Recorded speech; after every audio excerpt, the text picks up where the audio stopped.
Government begins consultations to address implementing bi-monthly payment of salaries, pensions and allowances.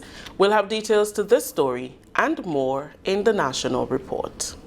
It is here again, it is here again. The Made in Grenada Expo is here again. And I just hope the whole of Grenada ready, because I sung in a clarion call. The Made in Grenada Expo is here again. The Made in Grenada Expo is on February 7th, and the public is encouraged to come out and give full support and buy out all local products on show. Products manufactured right here in Grenada, 100% Grenadian, and it's happening right here at the National Stadium. Are taking in the Independence Parade and the Made in Grenada Expo one time. I am so excited. That's why I'm making a fireside. I bring my tent, my blanket and all kind of thing, and I'm camping right here until everything done on February 7th. The Made in Grenada Expo is here again. With the details to the news for Friday, February 3rd, I am Rikisha St. Louis. Government has started the consultation process with a view to implementing bi-monthly payment of salaries, pensions and allowances to government employees and pensioners. The first session, organized by the Ministry of Finance, was held on Friday with members of the Grenada Bankers Association and the Grenada Cooperative League Limited. Prime Minister Honorable Deacon Mitchell first announced the move toward bi-monthly payments for workers during the June 23rd election campaign. The implementation date of April 15th, 2023 for the bi-monthly payment of personal remunerations is on schedule based on the 6-month time frame announced by the Prime Minister and Minister of Finance, Honorable Deacon Mitchell, in the last quarter of 2022.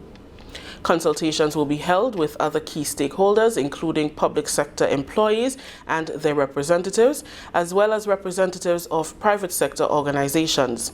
These consultations are geared towards ensuring the timely and seamless rollout of this policy and avoiding any potential negative implications for all stakeholders. Plans to bring coding to schools in Grenada, Carriacou and Petit Martinique are progressing. The Caribbean Coding Academy is working in partnership with the government of Grenada to roll out coding classes in 20 secondary schools as part of government's thrust to transform the economy by creating a platform for young people to tap into various skills in technology. CEO of the Caribbean Coding Academy, Clifford Brown, says the ultimate vision is to create a technology innovation hub in Grenada. Since his organization's partnership began with government, Mr. Brown has been able to bring in internationally recognized gaming and coding companies to our shows to discuss the possibility of building a partnership where they can train locals who will in turn assist in the execution of coding school programs. Mr. Brown was a guest on the GIS program Informed Discussion, where he appeared with CEO of Brass and Genesis, a coding company which specializes in online security systems. This company is the second to visit Grenada in recent times to discuss a further partnership with the Coding Academy and government. In order to achieve that, you must get companies like Dave's and Genesis to come to Grenada and to create and to offer service and to train and to employ, because that's what he will be doing. Right. My last conversation with you was with Equalizer Game. Equalizer, that's right, yeah. Right now, Equalizer Game, they actually employ 7 persons right now who are training to build games. Right. So again, Dave is here, and there are others to come who on, I don't want to say on a daily basis, but they are contacting me and saying, hey, we see the program, we would love to move to Grenada, we would love to set up a business in Grenada. We have the skill set here, we have coders here, and that's the idea. The idea is to build an industry, a tech industry, and to encourage foreign business that would love to work in pure Grenada, this paradise, remotely, and to create opportunities for our young people. Bass and Genesis CEO David Bass says the aim of his company is not just to collaborate with government and the Coding Academy to train young people, but to also help them find meaningful employment after training. We do a lot of infrastructure and software development, so we focus a lot around cybersecurity, network infrastructure, voice infrastructure, that kind of stuff. So we build data centers for companies, for instance, or we'll implement, security systems for them, firewalls, or do security scans, or cloud systems. We're kind of all over the place. Right. But what we're looking to do here is really expand our footprint and not only train people. We want to partner with Coding Academy to train people, but also provide them with a place to work afterwards. So we want to bring them up through the total life cycle. So come from beginner training to internship and job function, and actually provide services to customers, my existing customers, but hopefully also customers here in Grenada. Mr. Brown says Grenada has been attracting international attention from renowned Coney companies who are ready and willing to set up shop here, which he believes augurs well for creating jobs and boosting the economy. This is the National Report. The news will continue after the break.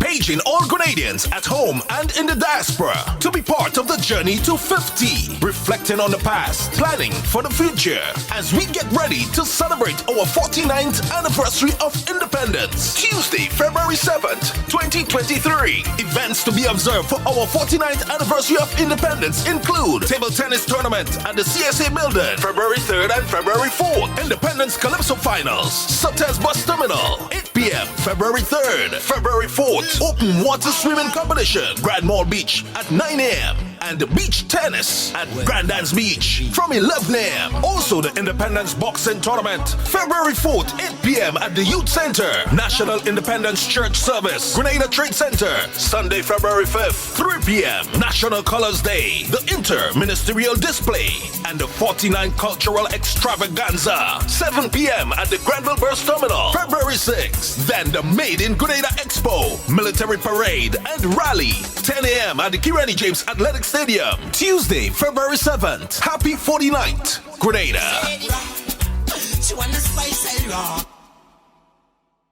Welcome back. Minister for Agriculture Honorable Adrian Thomas is consulting with poultry farmers as government positions itself to develop concrete action to give support to the development of the industry. Agriculture has been listed as one of the key pillars for economic growth by Prime Minister Honorable Deacon Mitchell and his team, moving into an era where emphasis will be placed on local production, consumption and sustainability.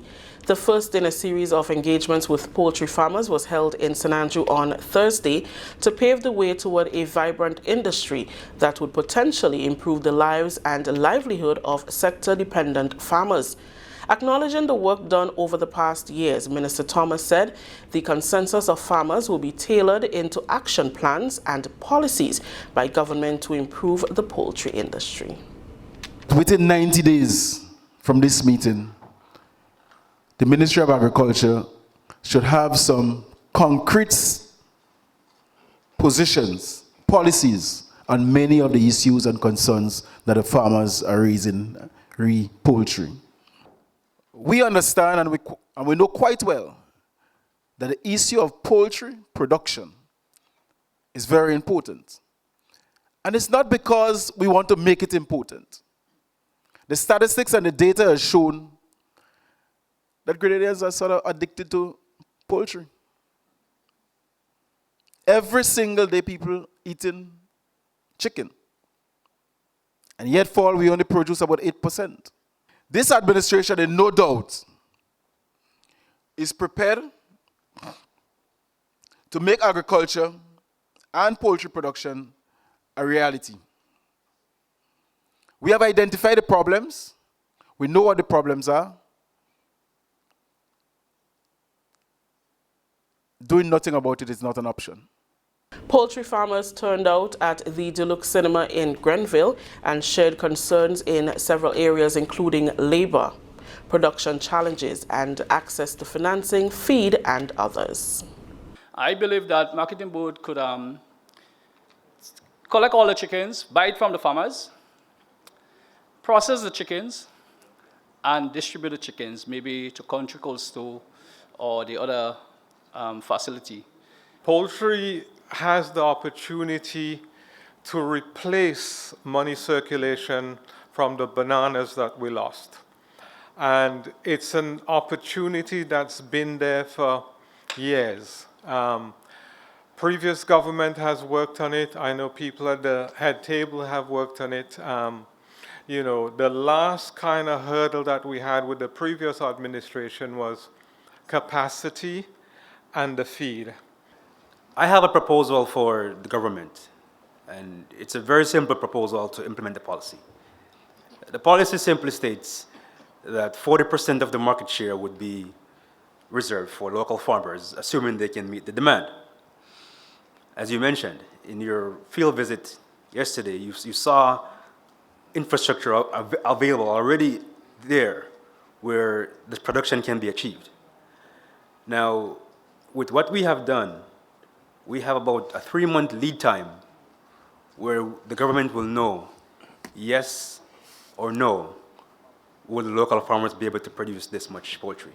There's a dire shortage of labor. We don't have people to produce the birds because that is a specified area. You just can't come and say, today, Mr. Cummins, you know, Dr. Cummins, come and help me to slaughter some birds. Because it's a specialized area, and you must produce it, right, at a certain quality. So you see, this is what you guys need to understand, right? That is the sustainability of what we are being faced with on a daily basis. Finally, in the news, prison officers, former commissioners, and members of the business community were awarded with medals and ribbons on Friday during the inaugural award ceremony of His Majesty's Prison at the Grenada Trade Center Annex. Awards were presented for meritorious service, bravery, commissioner's commendation, male and female prison officer of the year, among others. The recognition ceremony was held a week after officers within the Royal Grenada Police Force were awarded. Prime Minister and Minister for National Security, Honorable Deacon Mitchell, acknowledged the service of the officers and all who have contributed to national security over the years.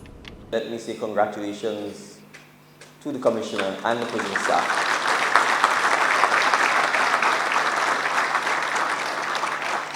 for recognizing that the time has come to in fact recognize that the prison service and the men and women who serve at the prison play a foundational role in securing our way of life, in preserving our way of life, and perhaps doing a job that many of us never aspire to, never think of, and never pay attention to.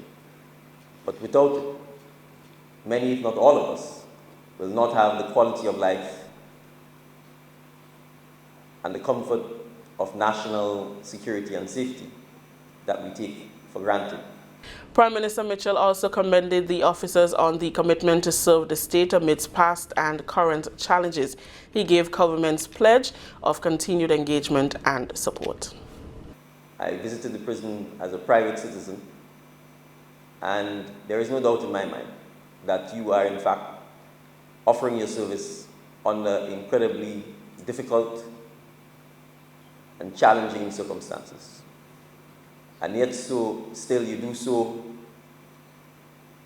with respect, with humility, and oftentimes with no appreciation or commendation from the wider society. Acting Commissioner of Prisons Rupert Nichols described the contributions made by the prison as exemplary and encouraged the officers to continue maintaining the standards of the institution. Commissioner Nichols received the Distinguished Service Medal and Ribbon, the Academic Achievement Medal and Ribbon, and the Long Service Medal and Ribbon. His Majesty's Prison plays a pivotal role in the criminal justice system and national security. I applaud the hard-working men and women who are tasked with the responsibility of securing this beautiful island of ours and preparing persons who are incarcerated through various rehabilitation programs for reintegration. Present at the ceremony was Governor General Her Excellency Dame Cecile Lagrenade, Commissioner of Police Edwin Martin, Cabinet Secretary Carvel Lett, Acting Permanent Secretary in the Prime Minister's Ministry Carlin McQuilkin, Honorable Philip Telesford, and Honorable Karine James. That story just ended the national report for Friday, February 3rd, recapping the top story. Government begins consultations to address implementing bi-monthly payment of salaries, pensions, and allowances. On behalf of the entire news and production team, I am Rikisha St. Louis saying thank you for joining us.